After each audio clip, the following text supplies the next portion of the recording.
Ya, perkenalkan, nama saya Hoirul Huda. Di sini saya akan menjelaskan tentang kesehatan dan keselamatan kerja atau K3 di bidang kehutanan.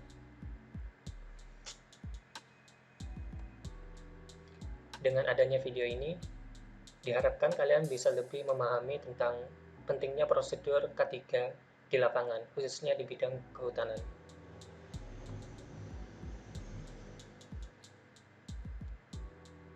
Namun sebelumnya, mungkin video ini dapat menjelaskan kepada kalian mengapa prosedur K3 sangat penting dilakukan.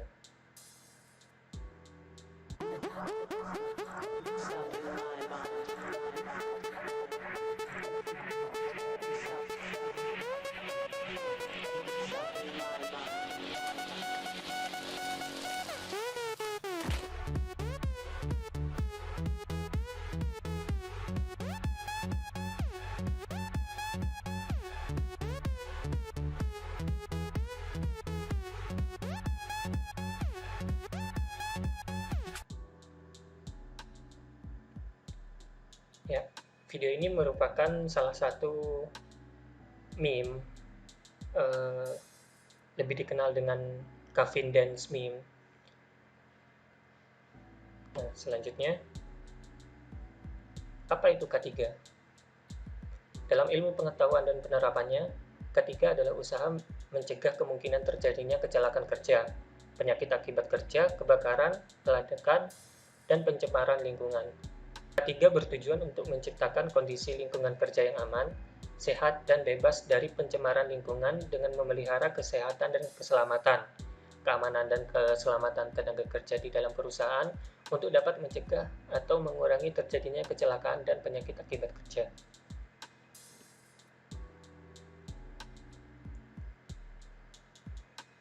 Nah, terus hubungannya apa? Jadi, kehutanan merupakan salah satu bidang pekerjaan yang menuntut seseorang untuk turun ke lapangan dan sangat berisiko untuk mengalami kecelakaan. Risiko dan bahaya merupakan dua komponen yang berkaitan dengan pekerjaan di bidang kehutanan dan sulit untuk dihindarkan.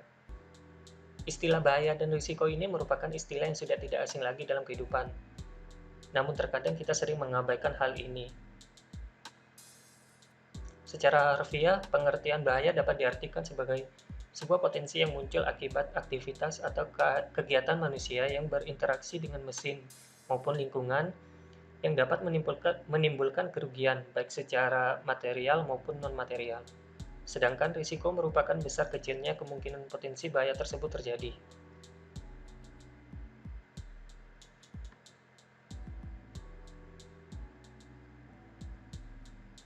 Selanjutnya, apakah ada peraturan yang menjelaskan tentang prosedur K3 di bidang kehutanan?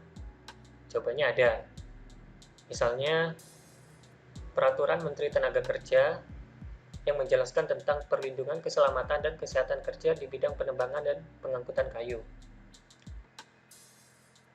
Selain itu, terdapat pedoman keselamatan dan kesehatan kerja yang dikeluarkan oleh ILO atau International Labour Organization, yaitu organisasi buruh internasional.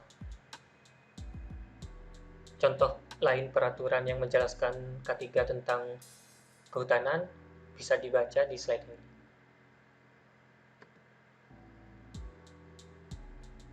Nah, selanjutnya, apa saja yang harus kita perhatikan? Semua kegiatan kehutanan harus secara menyeluruh direncanakan dan diorganisir terlebih dahulu untuk mencegah pemborosan dan untuk memastikan tingkatan dan kontrol yang tepat terhadap pelaksanaan kerja yang aman dan kemajuan pekerjaan. Perencanaan dan pengorganisasian operasi harus didasarkan pada suatu rencana manajemen hutan yang harus menunjukkan antara lain jenis pekerjaan yang diperlukan, tujuan dari operasi, lokasi tempat kerja yang ditunjuk, jadwal waktu untuk kegiatan spesifik, spesifikasi produk atau hasil lain, spesifikasi untuk metode kerja yang digunakan, orang yang bertanggung jawab untuk melaksanakan dan mengawasi kegiatan, dan suatu rencana darurat dalam cuaca buruk atau terdapat masalah dengan peralatan.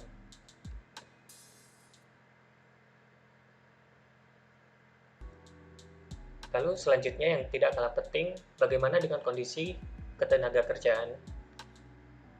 Pertama, perputaran yang tinggi dalam angkatan kerja bisa meningkatkan biaya operasi dan risiko kecelakaan. Oleh karena itu, ketenagakerjaan harus mendorong perputaran menjadi rendah.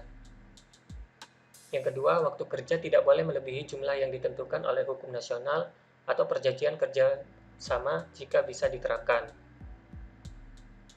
Rekomendasi ILO tentang pengurangan jam kerja harus dipertimbangkan sebagai suatu panduan untuk memperbaiki keselamatan dan kesehatan kerja di tempat kerja. Yang ketiga, jika kerja malam dan kerja shift menimbulkan risiko yang tidak semestinya, maka risiko tersebut harus diperkecil. Bila kerja malam diperlukan, penerangan dan kondisi-kondisi keselamatan dan kesehatan kerja lainnya harus dikelola, agar risiko shift malam tidak melebihi mereka yang bekerja di siang hari. Lalu bagaimana dengan perkakas, mesin, dan bahan kimia berbahaya? Yang pastinya harus memenuhi syarat keselamatan dan kesehatan kerja sebagaimana ditentukan dalam standar internasional atau nasional dan rekomendasi apabila tersedia. Digunakan hanya untuk pekerjaan yang telah dirancang atau dikembangkan, kecuali jika suatu penggunaan tambahan yang diusulkan telah dinilai oleh seseorang yang kompeten yang telah menyimpulkan bahwa penggunaan aman. Terakhir, digunakan atau dioperasi hanya oleh para pekerja yang telah berkompeten dan atau memegang sertifikat keterampilan yang sesuai.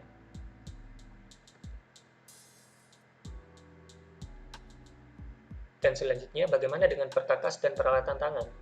Perkakas tangan untuk memotong dan memisahkan harus dibuat dari baja berkualitas, baik yang menjaga sisi pemotongan dan efektivitasnya dengan pemeliharaan minimum. Bagian dari suatu alat untuk memotong dan memisahkan harus dipasang dengan aman pada tangkai dengan suatu alat efektif, sebagai contoh, baji, paku keling, atau baut. Tangkai harus memberikan suatu genggaman yang kuat dan harus terbuat dari kayu berkualitas, baik atau bahan lain yang sesuai untuk maksud ini. Spesifikasi perkakas seperti ukuran, panjang, tangkai, dan berat harus sesuai untuk memenuhi kebutuhan dari pekerjaan dan keadaan fisik dari pemakai. Manakala tidak digunakan, perkakas bersisi tajam harus diberi sarung dengan alat yang sesuai.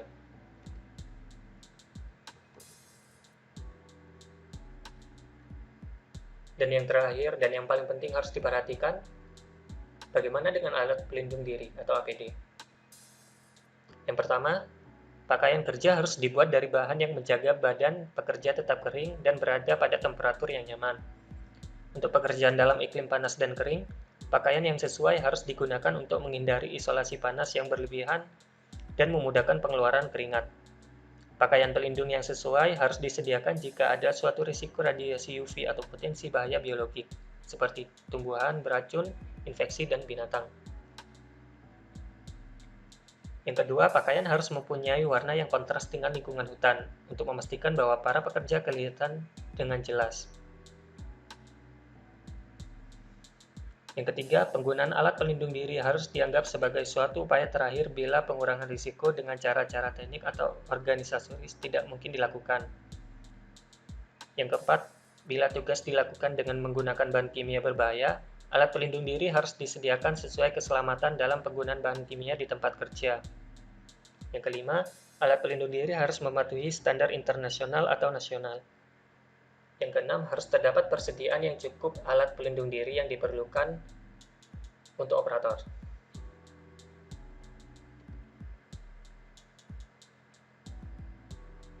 Jadi, apakah seberbahaya itu jika kita tidak mematuhi prosedur K3? Menurut data dari Jamsostek dalam buku kerja perindustrian Indonesia menunjukkan bahwa pada sektor kehutanan memiliki risiko kecelakaan kedua setelah sektor konstruksi yang tinggi. Dari tahun 1996 didapatkan 16.871 kasus kecelakaan. Pada tahun 1997, kasus kecelakaan naik signifikan menjadi 19.561 dan pada tahun 1998 meningkat lagi menjadi 19.640. Sedangkan pada tahun 1999, kasus kecelakaan pada sektor kehutanan mengalami penurunan menjadi 16.835 kasus.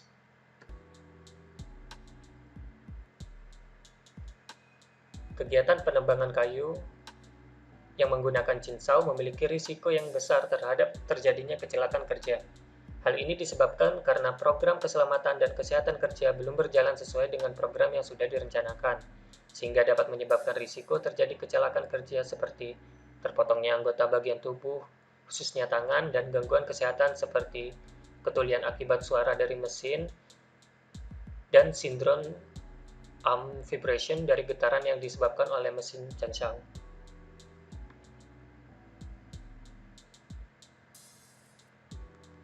Selain itu, hasil pengamatan yang dilakukan oleh Suhartana dan Yuniawati pada tahun 2010 di lokasi penelitian daerah Tasikmalaya menunjukkan bahwa pada kegiatan penerbangan, operator cincau tidak menggunakan sepatu boot, helm pelindung kepala, sarung tangan, dan kacamata pelindung, padahal area yang dihadapi curam.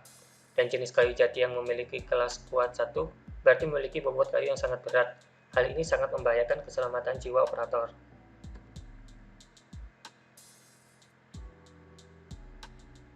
Jadi, bagaimana solusinya?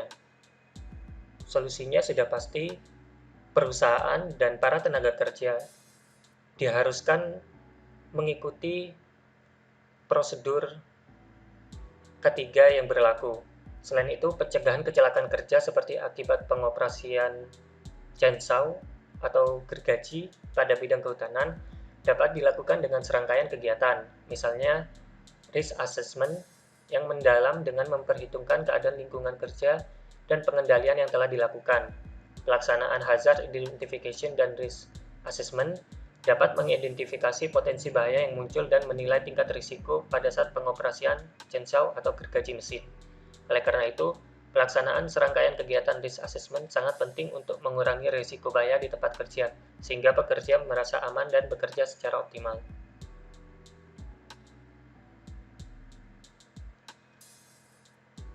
Berikut adalah sumber-sumber yang saya gunakan untuk menyusun makalah dan membuat video ini.